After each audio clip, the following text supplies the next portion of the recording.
Frank Herbert, Isaac Asimov, and Philip K. Dick each interpret this warning in a different way. Herbert frames it as a political and civilization fear, a reaction to the loss of human sovereignty. Asimov approaches it through ethical regulation, exploring how rules and safeguards attempt to protect humanity from its own creations. Dick finally pushes the question into ontological territory, challenging our ability to distinguish between the human and the artificial, the original and the replica. These perspectives are not abstract literary exercises. They speak directly to our present moment. They echo contemporary concerns about the erosion of human skills, transformation and disappearance of work, and the growing gap between technological acceleration.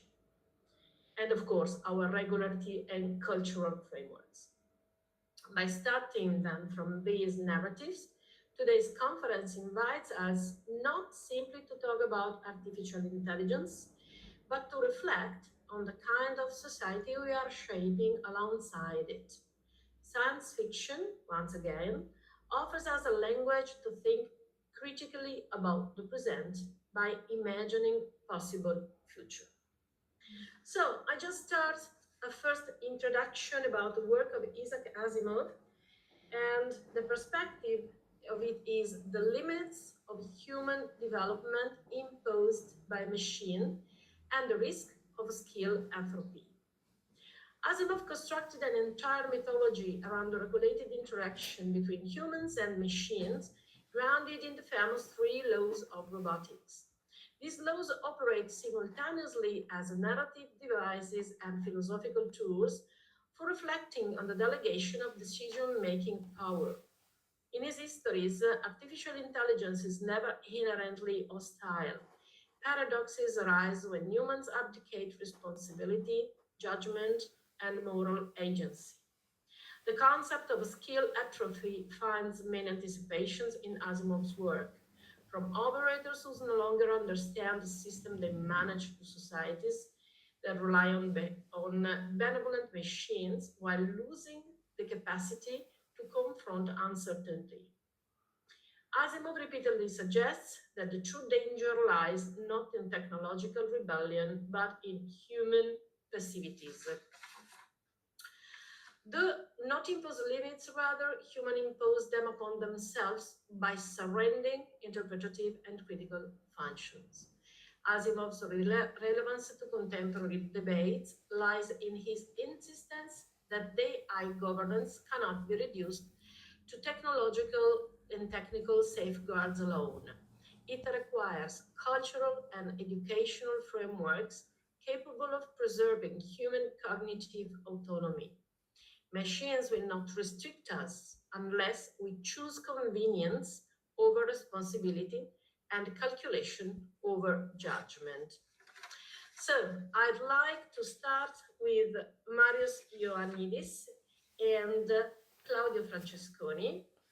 I just tried to let them talk about a first question about navigation.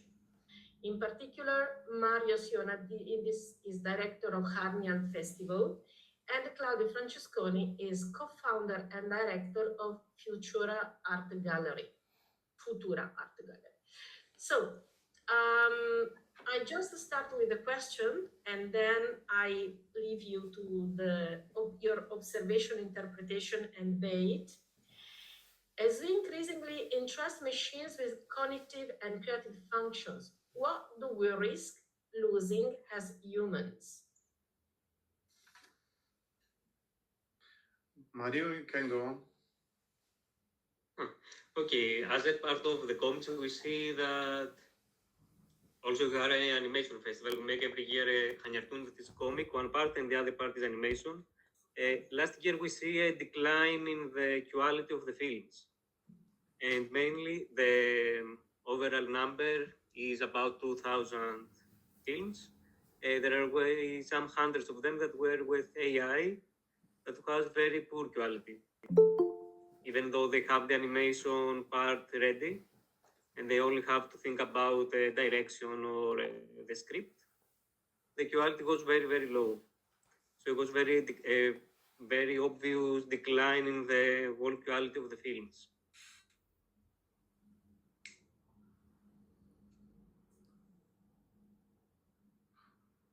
So I can speak. Yes, of course. I think the major risk we are affording at the moment, to me, is some kind of, let's say, it's something related to what they call the model collapse. You know what I mean? The time where machines start to learning from the machine itself, and that's the problem for the future.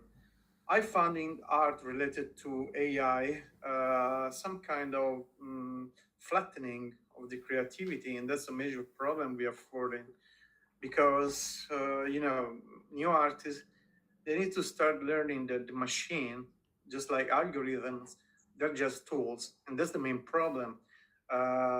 Is quite for me as a curator, as an art gallerist, whatever you want to call me. My major scope is to find new languages and new original artists. So I see that with this new media, with these new, let's say, tools, creativity tend to be a little bit more flattening than the past. So this is the major problem we're gonna afford in the future. But this some kind of more related to contents in general, not only for art, for content in general. We are risking to find contents generated by the old contents. So this is not a revolutionary process, and the art is working much more with revolutions.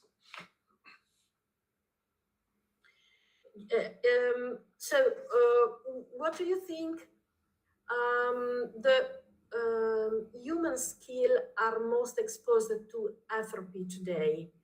Only creativity, or do you think there are other talent that are just out of the market? I mean, talking about companies, for instance, I saw in artificial intelligence an instrument to empower some skills. But anyway, people should be competent before using AI. So which are the competences that artists are lacking or are not able to show in using AI? Because you talk, of course, about languages. I was just talking with a friend before about the fact that when we didn't have any instrument, the fact to be bored was a way to develop different thinking and to develop creativity. Now we are full of rhythm, we have a lot of plans, we have lots of things to do. We don't have time just to bore, to switch off, and just to use our critical thinking.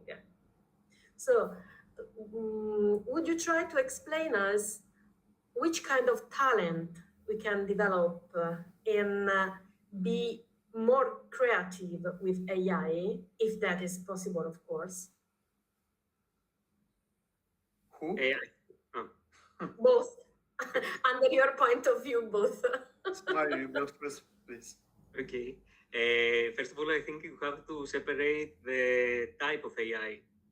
So there is also the assistant AI that is like the human artist has an assistant that is, okay, it's by technology. Many tools are like that, like the quick selection in Photoshop. 10 years ago, we have go with the lasso, pixel by pixel to point out a shape. Now it's also a bit automatic. In 1 second, we have also the selection. But the decision of the artistic aspect is by the human. The machine is only helping. The big problem is on generative AI, where the artistic decision is made by the machine. So the human is not taking part in all the procedure of making art.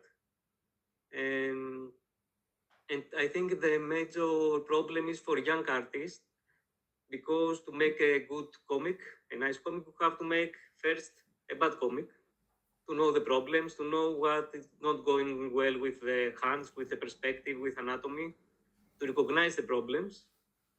But if you just type a prompt to an AI machine like Midjourney or Sora now or animation, you don't recognize the artistic problems, so you don't learn all the skills like anatomy or perspective or colors, how the colors work with each other, or with the feeling you want to express in the particular frame of the comic. You lack of all that skills because they are ready and you don't have to think about them. And I think if you raise by that education, let's say, in the future, that young artists are the main artists of the that are active in the field, the all quality will be low, and they won't know that it's low. It will be the default. Okay. Well, if I have to point out a couple of issues for the future, I would say, as I'm coming from the traditional art environment, one of those is the effort. I mean, the effort they put into the artwork, into the art process, because the effort, which means basically the energy the artist is putting into the artwork process, is getting to zero, and that's a big problem because all the artists are putting a lot of effort, even if they have to destroy what they have made. But this piece destroyed, they have the meaning, they have a big meaning in the process of making art, because you need to destroy 100 pieces before you make one right. You know, is what happened with the digital photography. You don't have to set up everything to make a shot. You just make 100 shots and you destroy 99 of them. But the process is really different. So this is one of the major issues we're going to have in the future. Another one, as I am spending a lot of time, especially in the past, into digital art communities, I found that many of those new digital artists, let's say, they don't know much about art, and that's a big problem because when you make art, you should know what have been done already before you started to make art. You know, if you have the big idea, you wake up one day, you want to make like just one cut into a canvas. We need to know that one guy already made it like 100 years ago, and that's a big problem. It's about art, it's about comics, about everything. You need to have the culture of art before you make art, because it's fair for collectors, it's fair for your audience, that you know what you're doing. You know that what you do is not being done already before you. And these two issues are really related with the, you know, with the ease you have with these new tools. But new tools can be easy to use as long as you have a really shallow approach, and that's a big problem, the effort. Yeah. Sometimes I think about the fact that when we had at the beginning in the 90s the first browser, we asked a question and we got lots of things to search and to decide which was the best for us. Now with AI, we don't answer. We want directly answer to the questions. So it lacks all the process to research and decide and criticize also to decide what is best and what is worst. So probably this this changing paradox is more evident when people has no culture, as Claudio said, and when people has no experience perhaps of the artistic world. And this is a really a fact, and probably is the first things you pointed out when you said everything is going flat. Because even if you write the best prompt, the process of the machine is always the same.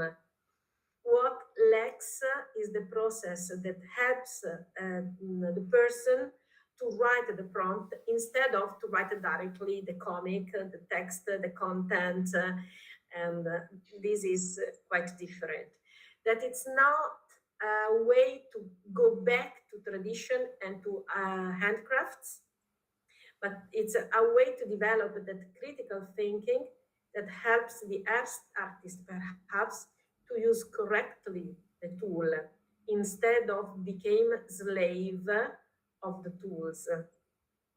I don't know if you can share this perspective. Of course. Thank you then. I just wanted to invite to reflect perhaps on this, not on hostile machine, but of human vulnerability. So probably what we need also in the artistic world is a dissemination of a new kind of culture that allow people to use this instrument not to substitute the artist, but to empower originality, creativity, identity, and to help to build new languages, new artistic languages. So this could be perhaps a good point on which we can reflect for a future project. I agree. Okay, so if there is any questions about, there's somebody who wants to tell something about these perspectives. Yes, Afsentis. Hello, thank you for the very interesting discussion. And it seems to me that there is, first of all, the process of creativity and also the process of production as well. And it seems to me that in the first instance, there is a dramatic change in the process of production of art, let's say with the generative AI. And I wanted to ask whether this kind of assessment, whether it hurts the artistic process or not, would also depend on the kind of arts we are talking about. So, for example, let's say if we are using AI to develop a video game, right?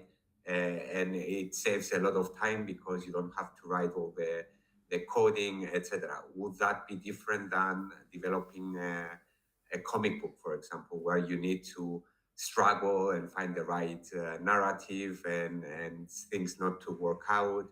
So maybe trying to rephrase my question and make it more like a question is that, is there also a consideration of what kind of artistic production we are talking about with regards to generative AI when we're discussing about whether it's harmful or not, or things like that?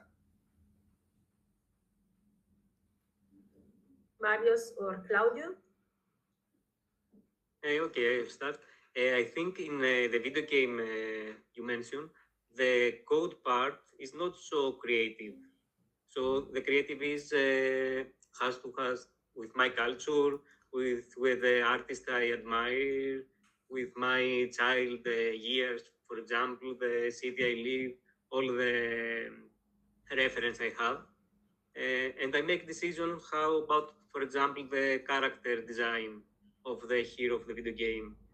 The other thing I think is more typical because my PhD is also in narrative in VR games. So the code part is something that either works, either not. Like I make an RPG, I want the character to get some hit points, to have to gather some items, to finish one quest. So this is, I think this is not a creativity failure for the humanity if it makes an AI machine. But the creative is also the visual, also the narrative and all the things. It's a visual that is very, it's the first thing someone notices, even he knows anything about art or art history.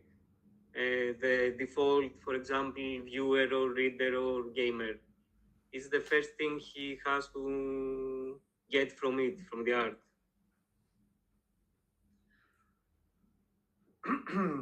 I think that basically with these new tools, we are saving a lot of time. And that's the biggest thing, you know.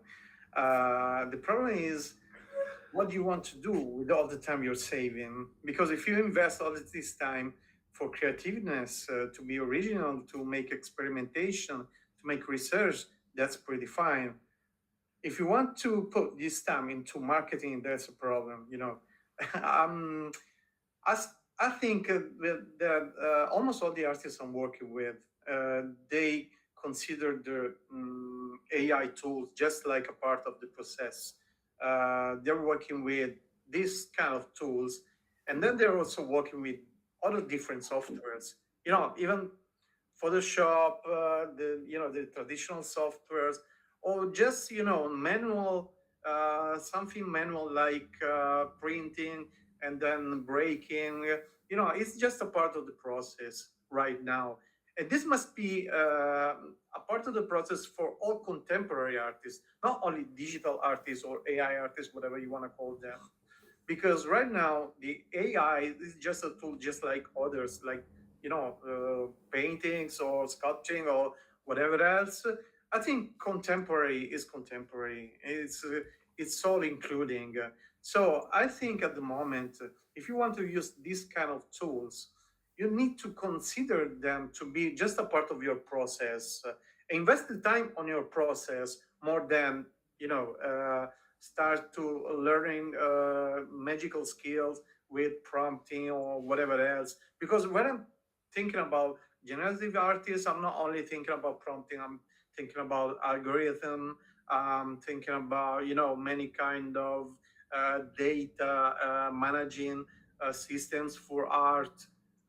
Many artists that used to work several years ago with data, they needed to afford such difficult processes to get data into creativeness. Right now, it's simple like this. You can data. I'm working with a guy who is taking data from the ocean and moving them into visual creativity. It's just as simple as that right now. But there is a great idea behind it.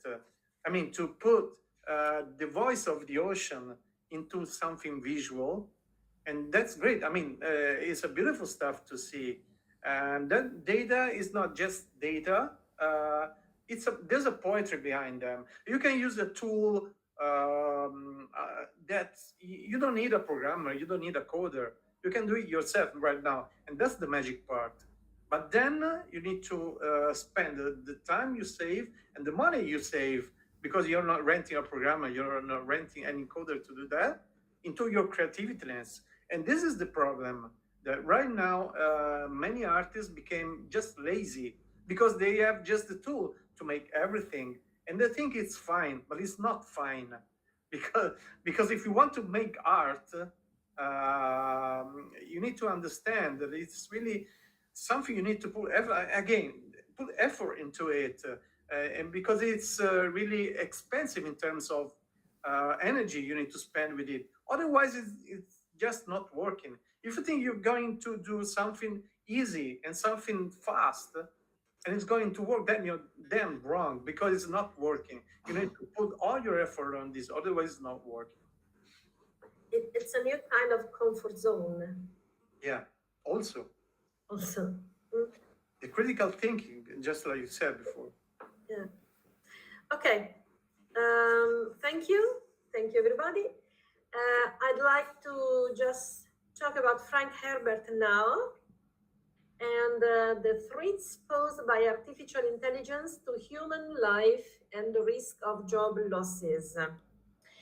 As in Dune, that's the main opera of Frank Herbert, and its associated texts, Herbert imagines a future shaped by a Butlerian jihad, a civilizational revolt against thinking machines that leads to the absolute prohibition of artificial minds. So AI is portrayed not merely as a technological risk, but as a force capable of eroding meaning, spirituality, and political sovereignty.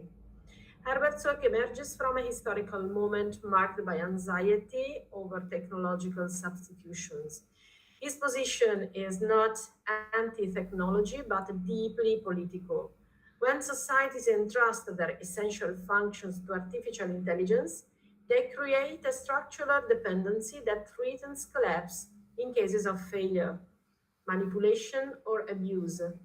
This vision resonates strongly with current concerns surrounding labor transformation, automated processes, rewriting entire value chains, skills rendered obsolete overnight, and workers displaced not by inefficiencies but by algorithmic replacement. Herbert offers an extreme but powerful metaphor. Technology ceases to enhance humanity and instead supplants it. His work urges us to view AI not merely as an efficiency tool, but as an agent capable of redefining dignity, participation, and social meaning of work itself. And we are talking about Herbert with other two speakers. Giulia Meschino, that's a connector and promoter of human capital development thanks to her experience in EFTA. Moreover, she represents the vocational education and training VET sector, drawing on EFTA's experience in skills development, workforce transitions, and lifelong learning. And also with Camillo Bosco, who is a journalist, screenwriter, and comic book historian, and also professor of the Academy of Fine Arts of Palermo. Just to put on the question on the table, I want to address to efficiency and hidden cost. As Herbert reminds us that artificial intelligence does not merely threaten jobs, but the meaning of human roles within society. So when optimization becomes the dominant value, what is the human price we are willing to pay? Thank you.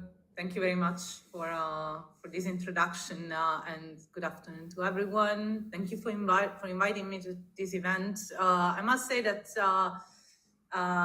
it was very interesting because it's on a topic that I'm not directly connected with, but still I could find some interesting verticals referring to what I work on, which is mainly skills and education and training. So I practically prepared a little speech that is actually going to connect a little bit what is the perception of artificial intelligence and the impact that this is going to have on the labor market very soon. So, as you were saying, Silvia, Herbert has imagined a future where humanity survived not because it built smarter machines, but because it rebuilt itself. So after the destruction that has been caused by thinking machine, the society that Herbert has imagined adopted a radical commandment, which is, "Thou shalt not make a machine in the likeness of a human mind." This is a clear recognition of a deeper truth rather than a rejection of technology. The truth that Herbert recognizes is that a society that stops cultivating human skills becomes dependent, fragile, and disposable. So today, artificial intelligence does not threaten human life through rebellion. It threatens human life through displacement without preparation. And the evidence for this is no longer speculative. So what the data say about job loss, because this is what you were actually prompting in the introduction. I have some data from the European Commission and from the EU Joint Research Center analysis.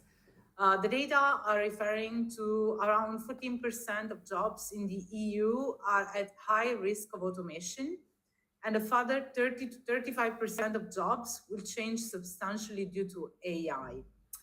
So let's stress this a little bit more clearly. The primary risk is not mass unemployment. We can take a breath and be a little bit reassured. The primary risk is, though, mass transition without skills. So we need to prepare the workforce with the skills that they need to navigate this kind of transformation. This has been confirmed also by CEDEFOP. I don't know if the audience here is familiar with CEDEFOP, but it's one of the EU agencies researching on the topic of education and training within Europe. CEDEFOP confirms that by 2035, almost 9 out of 10 jobs in Europe will require at least medium-level skills. And I'm pretty sure that Frank Herbert would agree with this finding from CEDEFOP. Again, Europe's skills gap is the real vulnerability. Only about 55% of EU adults currently have at least basic digital skills. The EU target that has been identified for 2030 is 80%. So you can see that we are still quite far beyond, because 55% as current situation and 80% to be reached in the next 4 years, it's going to be quite a challenge. Also taking into account the high speed of technological transformation. Another important aspect to be taken into account is that adult learning participation stands at roughly 37%. This means that fewer than 4 in 10 adults are learning each year. And this is a great threat for our labor market and for the inclusion of people in the labor market. Meanwhile, over 60% of EU employers report difficulty finding workers with the right skills. So there is a clear mismatch between the people that need to acquire skills and what the labor market needs. It's not an individual failure, though. It's a failure of the system. It's a system design problem. AI is advancing faster than our learning systems. Education must move from knowledge to judgment. So AI is definitely useful. It can help us. It can help generate content, but AI cannot assume moral responsibility. And this is the main problem that we are experiencing now, especially in the sector that I represent. And that's why education must train people to use technological tools like artificial intelligence, but also to use some other kind of skills in order to navigate the digital transformation. And these other skills are those skills that are referred as critical thinking, creativity, that I'm sure that was mentioned also before in the previous panel, and ethical judgment. If we train people not only to use the tools, but also to use these other skills in using the available tools, people and human beings will not be replaced by machine. If we train people to decide, people will remain indispensable.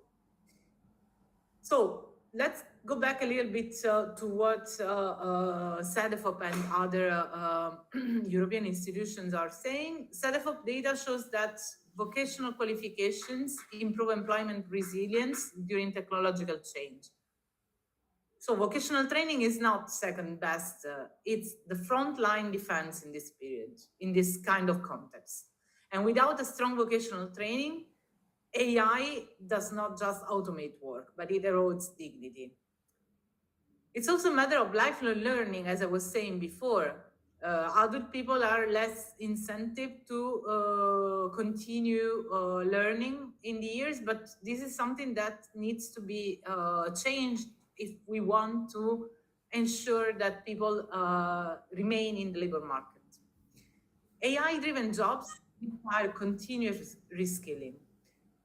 So a society that treats learning as a one-time event cannot survive exponential change. And lifelong learning is an infrastructure for democracy in the age of AI.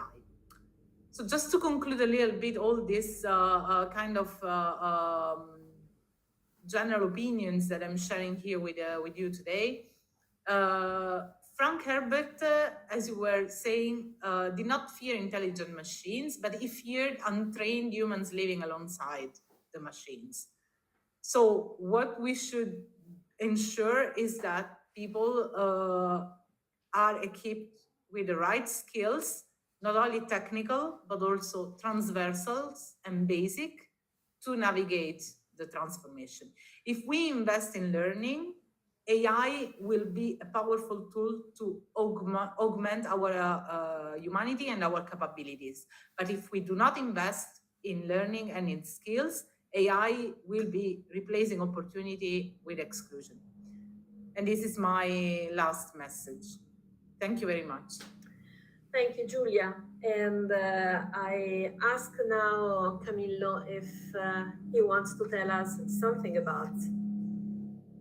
Yes, thank you. So, first and foremost, we have to understand that AI can't make comics now. For now, it's not a problem. The problem for the comics industry is that it's intrinsically fragile, very brittle. It's a very brittle industry that in Italy especially have a long history of cyclic failures and Renaissance time. Now we are in the losing side because we had a great decade of empowered distribution of comics in libraries, etc., etc., etc. But now the comic industry in Italy shows signs of fatigue. AI doesn't have a role in this, but AI have a disruptive opportunity and a disruptive effect in the reign of low quality images production, low quality illustration, and in the images produced for media content and advertising. So the problem for artists, as I can see in Italy, I don't know in the other countries, but I can see in Italy, is the certification of job opportunities in side jobs. So, because we have to understand that a comic author, to fill the fridge, as you can say, must do a lot of side jobs around his main profession of comic artist. And these side jobs consist in a lot of not low quality, but maybe very simple illustration, very simple job for advertising, or at least commission, private commission. I have a lot of friends in the industry that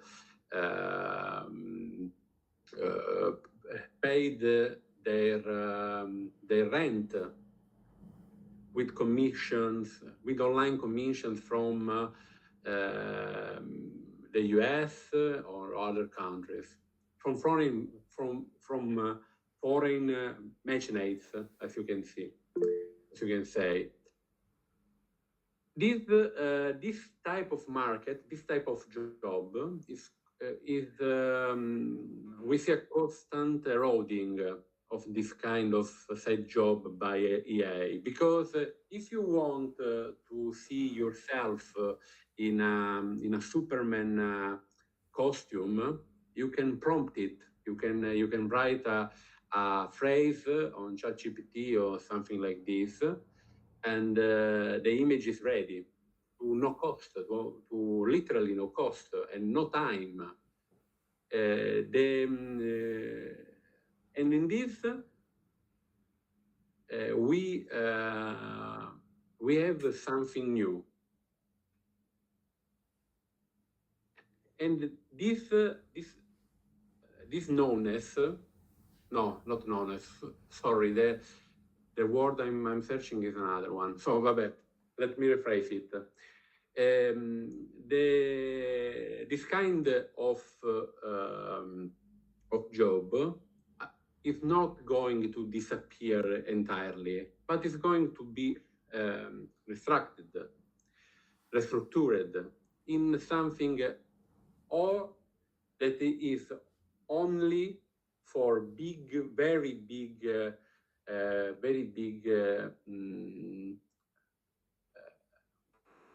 I missed the word, commitment. Okay. So there is not a reduction of work for comic artists at this time because of AI, but there is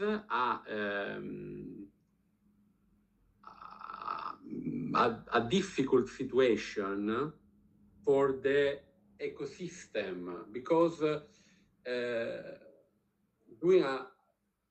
the act of make a comic book is very long. It's not well rewarded. Even in France, the salary, as you, even if it is not the correct word, the payments for the job of a comic artist is not enough to make a living of it. If you can't have side jobs, even if AI can't make comics, the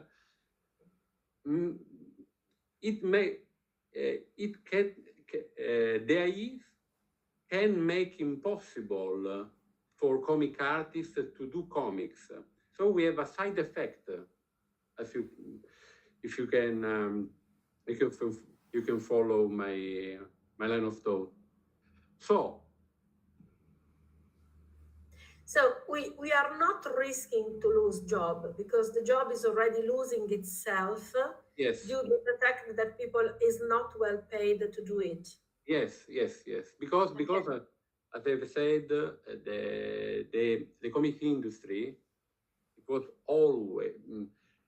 is always brittle in their. It's like the books industry. It's very particular and strange because you can't predict the sell rates of a product.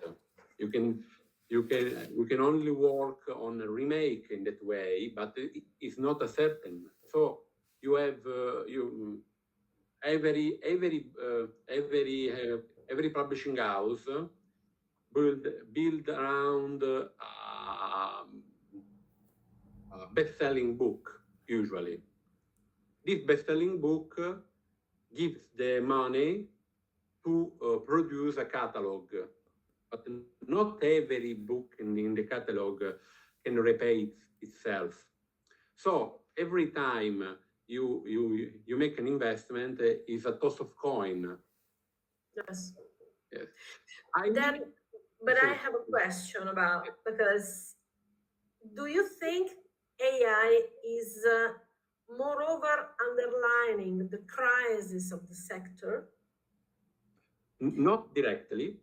There is a problem in the AI use under the speculum of copyrights. AI produces images, literally robbing the art of comic artists and illustrators, etc. This is a great problem, but it's a problem of copyright. So a payment and this form, is the next one we're going to talk about. Is the next problem we're talking Yes, to. yeah. I don't want to about. anticipate It's okay. anything. No, but the impact of AI in the comic book industry is indirect, but it's not inferior for this, because if you can't make a living with the ecosystem of producing images by hand or by computer, but with Photoshop, not not AI, how can we expect to have 100, 1,000 comic book artists that can make books, masterworks, etc., etc., etc.? We will see a desertification if we will not implement some kind of monetary compensation for this EA robbing of side hustle, as you can, as are called, or the robbing of the art itself. Okay, so if I can try to do some point out some words. Surely skills is the first underlined by Julia, but also value of this skill.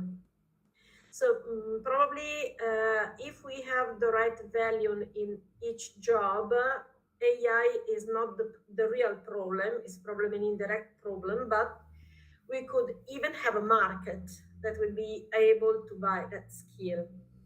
And if we talk about this effect impact on quality and of course on opportunity to continuously produce comic. Did I interpret correctly this point of view, Camillo? Exactly. Okay, thank you very much indeed. And Camillo also anticipated what you are going to talk after it, that is the third point about Philip Dick. I mean, ethics from the machine's perspective and the risk of copyright violation, because of course after our two panels we are going directly there. So Philip Dick operates within a radically different conceptual territory. His fiction is less concerned with the regulation than with destabilization. The boundary between human and artificial becomes fragile and ambiguous and ultimately unreliable. In work such as Do Androids Dream of Electric Sheep, for instance, or Ubik, reality itself fractures into layers of simulation, replication, and uncertainties. So this shift to the central contemporary debates on generative AI and copyright. Dick demonstrates that when machines can produce outputs indistinguishable from human creations, the ethical issue is not machine morality, but human discernment. In Dick's universe, copyright becomes not only a legal matter, but an ontological one. What remains of creative identity when authorship can be infinitely replicated by entities without intention or consciousness? So his vision prefigures the present-day tensions surrounding training datasets, derived creativity, and blurred authorship. Dick implicitly asks whether a society can remain coherent when the copy becomes more convincing than the original. And we are going to talk about it with Brando Bonifei, if he is connected. I asked Michele if... Brando is not here yet. He's coming because he's just landed. Okay. Yeah, he So had a flight. So he can will we start connect with Carlos in a matter of then? minutes. You can start with Mr. Okay. Correa, and then we can go on with Mr. Benifei as soon as he is with us. Okay, because we have a switch in time because of the inconvenient that happens to Brando. So Carlos Diaz Correa, that's a computer scientist and a comic expert. I just try to focus this third panel on authenticity, as Philip Dick forced us to confront a world in which replication becomes indistinguishable from the originality. So, how we defend the notion of authorship, creativity, and original work? Hi. Well, it's a difficult question because right now, each day, AI is more indistinguished from human work. You can see AI-generated images that are unbelievable. You can distinguish, even experts can distinguish from real work. So the real problem here is how does this AI were trained to achieve that level of art, if we can call what they do art. It's very difficult. The big problem here is the opt-in, because these companies like OpenAI and Google Gemini, they don't ask permission to train their machines with our art, with all the art the humanity has created in his history. They burn all this data and they mix in their computers, in the big computers, and then they produce whatever we ask them to do.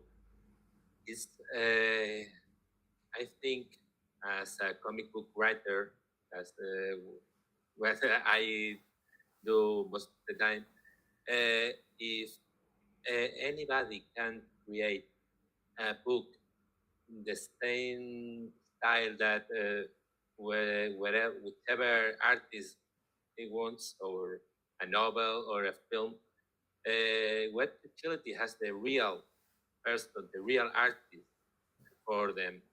Why are you going to pay money to a film director or a comic book artist or a painter when just prompting a line in your icon program, you can do the same? It's a big problem for artists. As Camilo said before, this implies that the ratings of the artists are getting lower, because why are we going to pay 100 euros for something when you can have it for free? And even more is difficult for artists because the governments and the organizations are using AI for their necessities, for everything they have to do. They need to make a poster and advertising for something. They prefer sometimes to use an AI-generated images than to pay for an artist that, even when the price is higher, that they need a time to produce an image. And sometimes that's one of the biggest problems, because art needs time to be created, and these machines doesn't need any time to produce an image or a novel or whatever. Just for trying, I asked for ChatGPT to create a script for this presentation, and it takes only 30 seconds to create a full script, and every word I need to say to be not to think about what I want to say, and that's a big problem also. We are reducing our need to be creative with the AI-generated program. We don't need to think. We just need to ask a machine to think for us.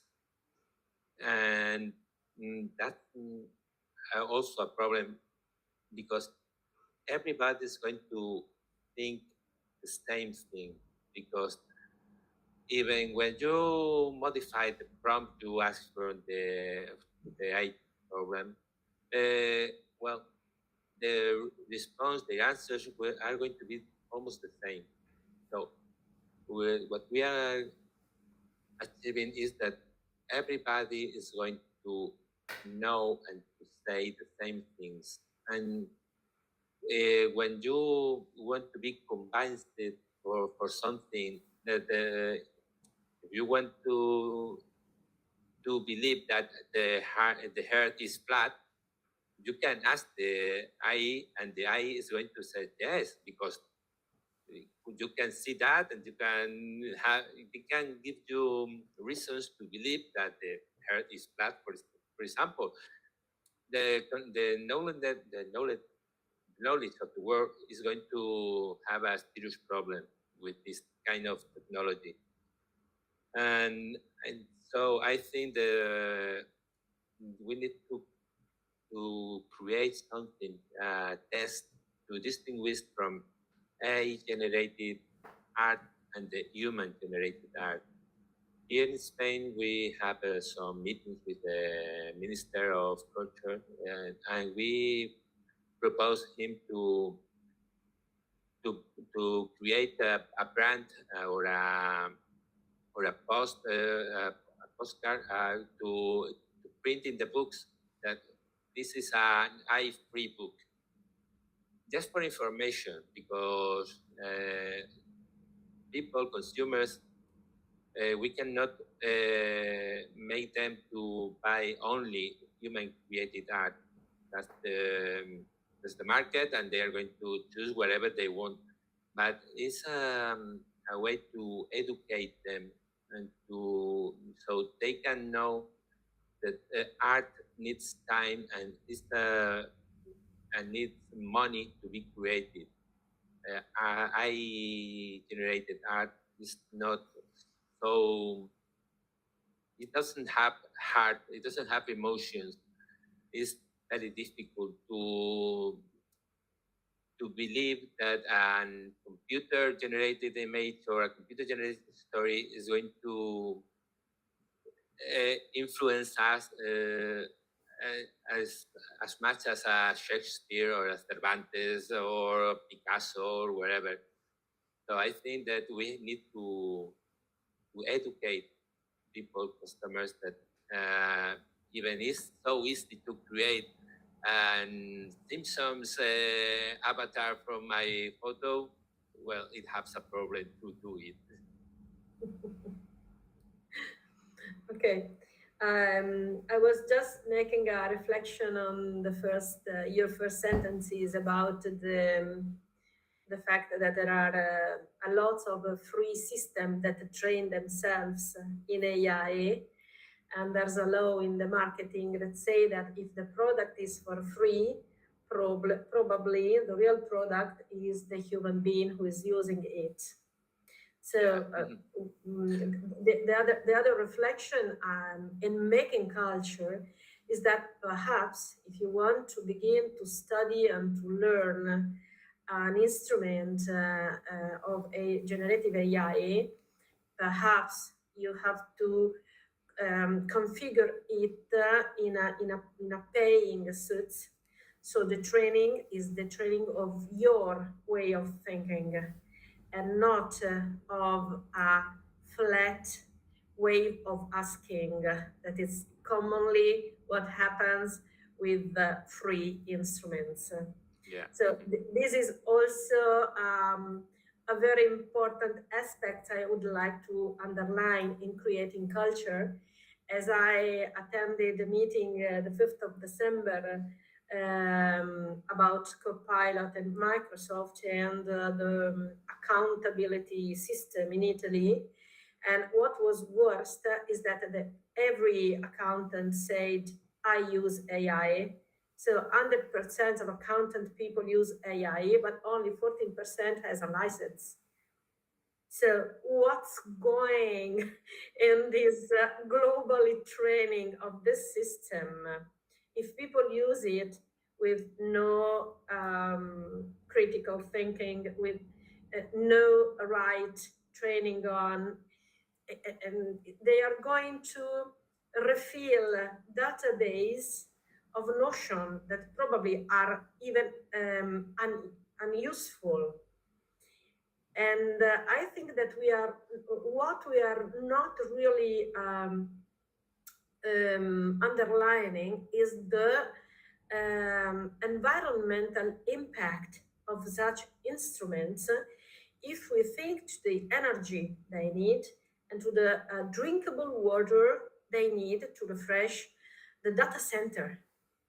So this is also an aspect perhaps we have to consider, because if I think to the panel who just talked about comics and artists, once we paid for time in which you develop creativeness. Time is not more a value if I have a very rapid instruments, but this instrument has an energetic and environmental price that perhaps is higher of the time I used to create. I don't know if you can think about and share my point of view. Because anyway, we have something to pay. We are not paying time, we are paying in water, we are paying in energy, perhaps. That could be also a possible perspectives. And just to remember the vision of Philip Dick that we were talking about, I have these images of Roy that on the roof just saved the hunter because he understands he won't have any more time, and his only request was to have it time. So this gift of more life I cannot have. It's a wonderful gift the replicant do to the original.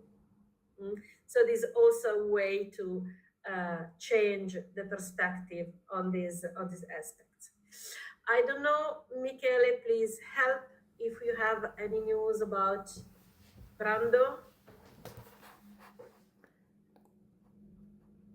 Not yet, but perhaps we could start with a round of questions. And as soon as Brando comes, he can just makes his speech, and I think it's a solution. In particular, I have a question, but perhaps it's more of a curiosity. If someone wants to try and answer, I think that we all would buy a car made by an artificial intelligence, but probably we would never buy a piece of art made by an artificial intelligence.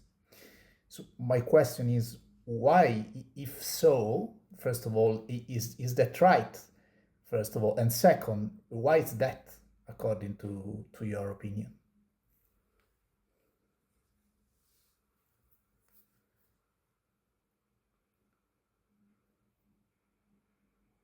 Well, I think that I won't buy a car made by artificial intelligence. I won't buy a self-driving car right now. I don't know in a few years, but right now I'm not going to buy one. But we are being using robots to make cars and other machines. So we are used to be confident about what they can do. But in art right now, we prefer to know that our piece of art is original and is only for us. If we make an artificial intelligent image, anyone can reproduce it. And there is not an original, there is not a piece of paper that you can hang on your wall or a picture, and nobody is going to have the same one. I think that's another reason to in favor of human created art because they are always unique. They are different one from each other. Okay. I don't know if someone else want to say something. My feeling is that there is Claudio. Yes, Claudio. I thought so. Please. When you say an artwork made by AI, what do you mean exactly? You mean my question? Yeah. What do you mean with Yeah. an artwork made by artificial intelligence? Yes. Yeah. That's a right question. I think that in a near future, productive processes will be directly entirely by artificial intelligence, meaning that perhaps also the design of cars will be created from scratch by artificial intelligence. Today, it's not like that, not totally at least, but I think that this is a foreseeable future. So why not in the end? I mean, what's the difference? Just the scarcity, as Carlos said, because you know the picture painting is original because there's just one painting which is original. That's not true for the car, even though the car costs thousands of euros and some painting costs just zero. So it's up to you.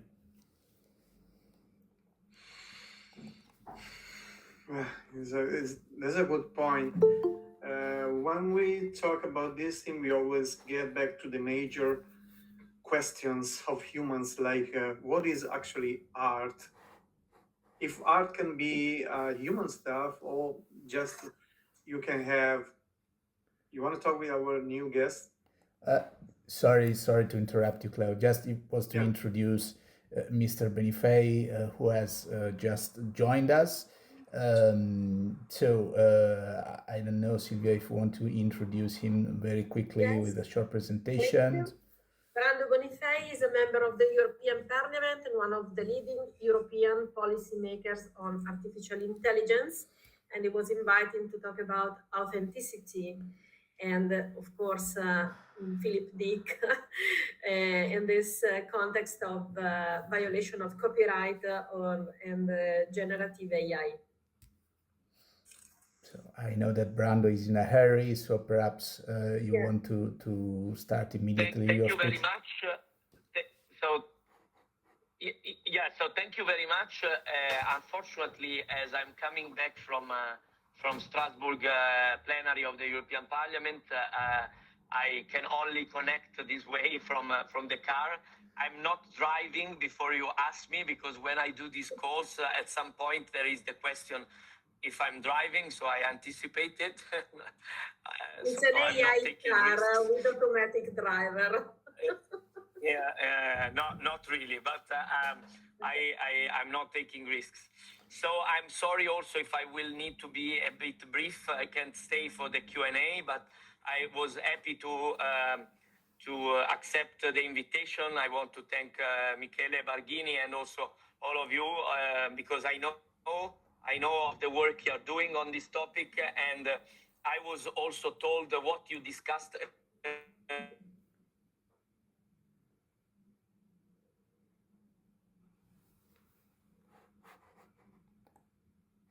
It's a tunnel. Yeah, it's in the tunnel. Good. Sorry, coming out. Yes, yeah. You need a bit of patience because sometimes I will probably disappear, but you will see that it will work. So I was saying that I already got what you were saying by my assistant Enzo that is online now. So I can only tell you that it's very important that you keep pressure and you keep the attention high on your sector, on the various areas.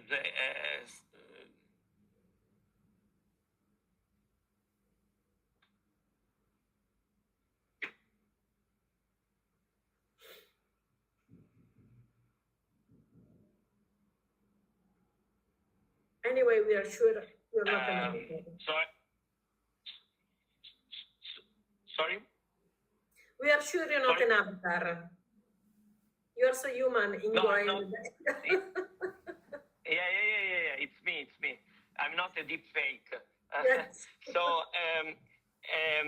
I was saying that I've been talking with obviously with your sector, with other realities in these months about how we can take a step forward, starting from the work on the AI Act that we have done, that has put the basis for copyright protection, fair remuneration, protection of cultural diversity, application of consent rules through opt-outs and transparency. Because the problem that we all know we have is that there is the tentative to just not share the information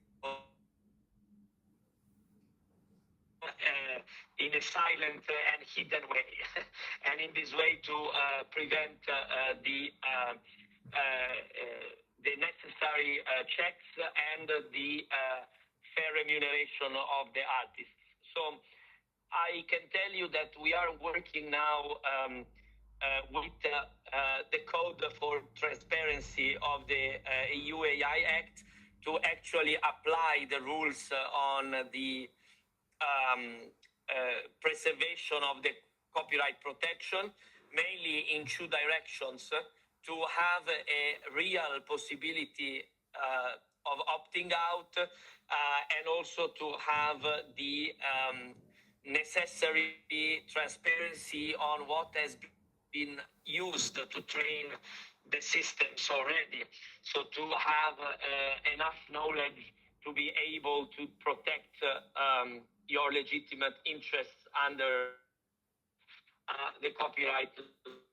I think that objective of this action is create, legal e-fighting forever. Because to be frank,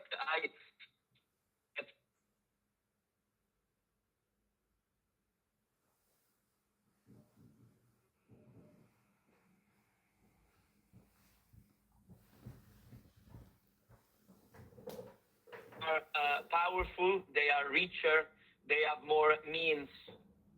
Sorry, I was saying that many of the subjects might win over you in the legal fight over time. The thing is, we need to change the situation so that rules can be applied, they become applicable, and so there is the incentive to change behavior and to actually find agreements and to be aware that if there is violation of the rules, there is a real consequence. There is a real problem for those that do it. So it's so a matter of different actions, but the basis is to actually make the generative AI models already able from their design to respect the copyright and the artistic work that today is used to train them. So I think it will be important as we develop, as I said, the concrete transparency instruments based on the AI Act, that you are involved, that you are part of dialogue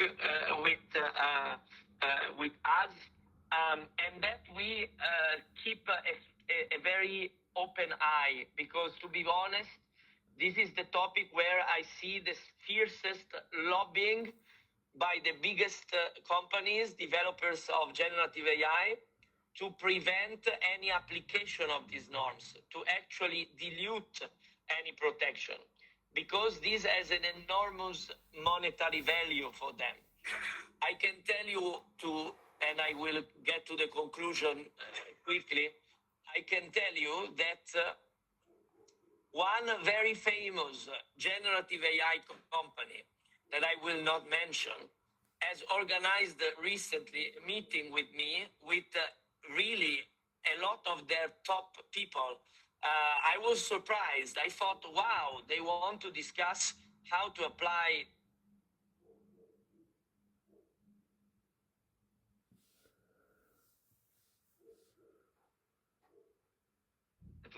that we developed under the AI Act. So I was saying, sorry, I think you lost at this point. I was saying, I thought they wanted to discuss how to follow the rules in the AI Act, and they wanted to do a big discussion because they came with 10 people and very important people. And then I found out that they only wanted to talk about this. They only wanted to talk among the tens of issues that are dealt by the AI Act, only about the fact that they didn't want to be too impacted by the by these rules, and they tried to talk to me only about that because they don't want. They are convinced that they can successfully lobby for watering down of the application of these rules. So I think it's very important that we also push on our governments, on our member states, to actually keep a position that is in favor of national creative sector. Otherwise, with the strong lobbying that is happening, I think we are also losing governments, and we are going to see the Commission maybe getting a bit backtracking. So I was very blunt and very direct because I think this is what is at stake today. And so I think it's important that we work together in this delicate phase and that we keep in touch. That's it from my side. Maybe if there is one question, I can still answer, but only one, because then I will need to go in a couple minutes. Thank you very much. Thanks to you, Brando. And this, if there's any question about, please do it, or we won't have any occasion in this conference.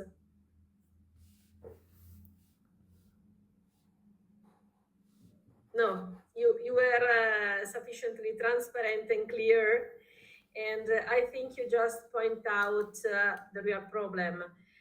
I mean, the lobbying of people who want to go on and forward this AI developing, but there is no lobbying, a strong lobbying enough to protect the system thanks to norm and regulation. Perhaps this is what we are called also in this conference to think about, because having a framework in which work is not negative things.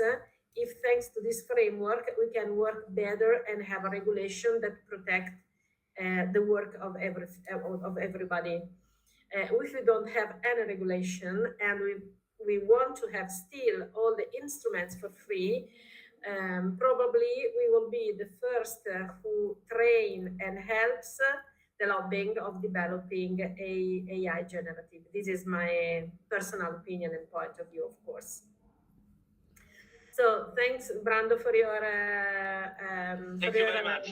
speech, and hoping to see you in other conferences like this with wonderful news about contrasting lobbying and doing the right things for artists and culture. Thank you very much. Bye-bye. Let's stay in touch.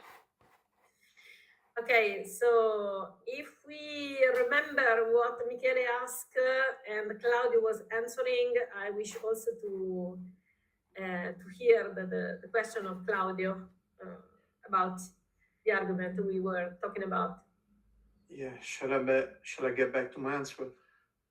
And then when we talk about art, basically, as I told you, is one of the biggest questions in life, like what is the meaning of life, what we are here for. So about art, I think it's pretty simple, and the most valuable answer is the contextual one. We can say that art is what the man called art. So in this vision, art must be just a human stuff. So about AI generated art, my opinion is who's behind it. Behind every machine there is a man at the moment. Uh, Behind some machine can be another machine, and someone made that machine too. So at the end of the game, if you get the most famous artificial intelligence artwork, like I don't know, unsupervised by Refi Canado at the MoMA in New York City, for instance, let's say, you can say it's art because it's inside a museum of art. So this means it's art. But it's made by an algorithm, and Refi Canado made it with data coming from the cosmos, whatever. This is the fact. We are likely to accept art when it's made by a machine if behind a machine there's a man. That's my answer. Okay, and do you think that, I mean, let's assume that at some point artificial intelligence would bring down the value of at least or destroy the job of at least some artists, but do you think that manual artwork made by humans in the next years would have more value rather than a lower one because of the omnipervasivity of artificial intelligence? Yeah, to me, as I said before, art it's just a human stuff. So what is not made by human is not art. That's my answer. If you can accept that machine are making art, that has no value to me because machine cannot make art at the moment. Just like I don't want to be controversial here, but I don't think animals can make art. I mean, probably most of the people have dogs trying to paint something with, the feet, and this is not art because art is a human stuff, and art is what human call art. Art is what is inside book of art. Art is what inside museum of art, and that's another human stuff, and that's the point. We are likely to accept what the machine are doing, but we don't like perfect things. You are talking about cars, for instance.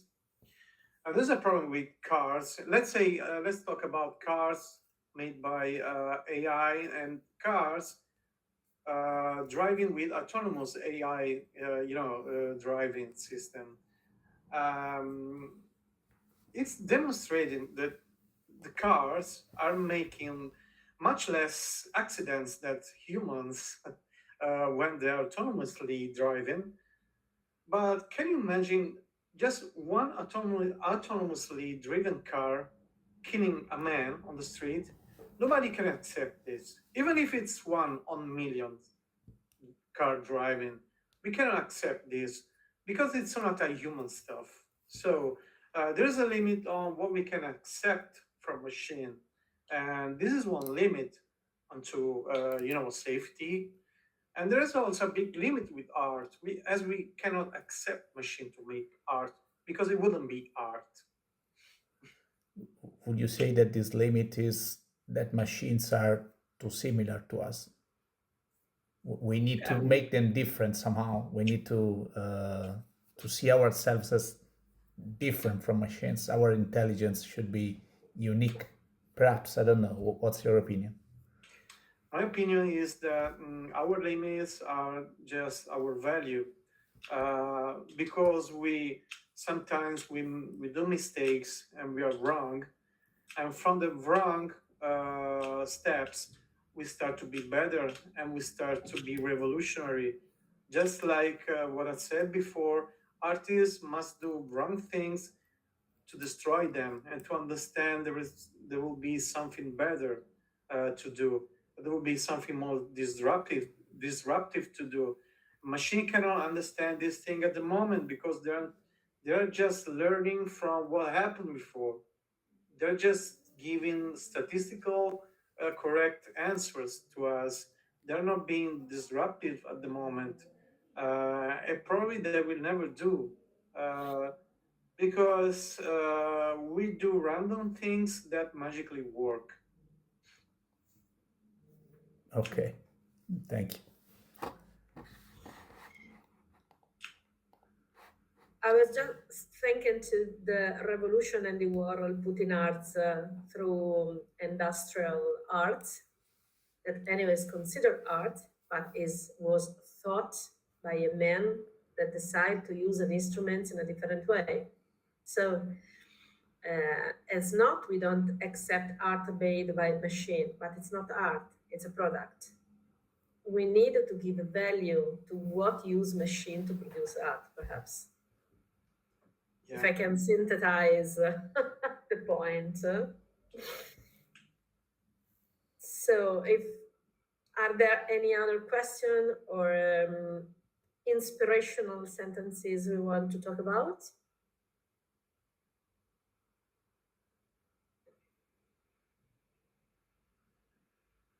No. So I'd like to just finish reminding to Frank Herbert, that's one of my favorite authors, that suggests that you cannot stop a process, but you have to live in it, to understand it, to sales it, and to understand your new objectives, your new goals about it. So perhaps this is a very important transformative moment we have to live, and we have to experiment to understand where do we want to go and what do we want to do with all this technology. Because I think that in this moment we have more technology than we have the ability to use correctly. So that's my conclusion. I thank you everybody for your participation, and also to give me this opportunity to talk about science fiction that is one of my passion, even if I'm not an artist, and I understood when I was young that I won't never eat or grow up family with science fiction. So I have to open a company, but I use science fiction to inspire not only me, but also the product I do and the service I gave onto the market. So thank you, everybody. Thank Michele if you want to do a conclusion about the project. Thank you, Silvia. Thank you for moderating this meeting. Thank you to all the speakers for being here today. In the end, I just want to remind you that all of this is born from the European Institute of Technology, which funded our AIdeCreate project. And I think that today we have demonstrated the point of the project, meaning that what we need right now is more knowledge and not less. So if we want to address the topic of artificial intelligence from a critical point of view, from supporting it or contrasting it, or whatever you want to do, you need to know what you are talking about. So in the next years, I think that vocational training on these topics will be more and more important, will become essential probably. At some point, perhaps we will also have to talk about teaching it since primary schools. I don't know, it could happen. So thank you for being here. Our CPD course is still available on the webpage of the University of Limassol. So just spread the word. Thank you for being here today, and hope to see you soon in a different context. Thank you. Bye, everybody. Thank you. Bye-bye. Bye. Thank you. Bye. Thank you. Thank you. Bye-bye. Bye. Thank you. Ciao.